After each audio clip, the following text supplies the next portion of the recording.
వచ్చేది వైఎస్ జగన్ పాలనేనని మాజీ మంత్రి అంబటి రాంబాబు అన్నారు. ఈ సందర్భంగా అంబటి మాట్లాడుతూ చంద్రబాబు దిష్టిబొమ్మ దగ్ధం చేస్తుంటే డీఎస్పీ అడ్డుకున్నారని మండిపడ్డారు. ఇది ముగ్గురు మోసగాళ్ల ప్రభుత్వమని ఆయన విమర్శించారు.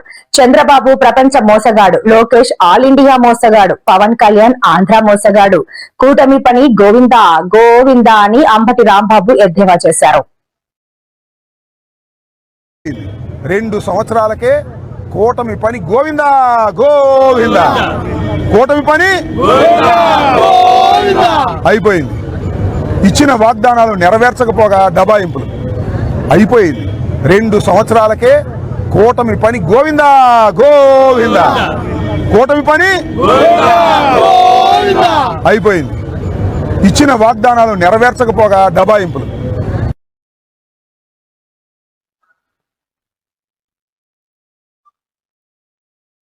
టీడీపీది పచ్చగొడ్డలి పార్టీ అని మాజీ మంత్రి కొడాలి నాని విమర్శించారు. వైసీపీది గొడ్డలి పార్టీ అని చేస్తున్న విమర్శలకు కొడాలి నాని స్ట్రాంగ్ కౌంటర్ ఇచ్చారు. 2029 ఎన్నికల్లో ప్రజలు వైఎస్ జగన్ కు పరశురాముడి గొడ్డలిని అందిస్తారని ధీమా వ్యక్తం చేశారు. రాబోయే రోజుల్లో టీడీపీకి పరశురాముడిలా జగన్ రాజకీయ సమాధి కట్టడం ఖాయమని కొడాలి నాని హెచ్చరించారు.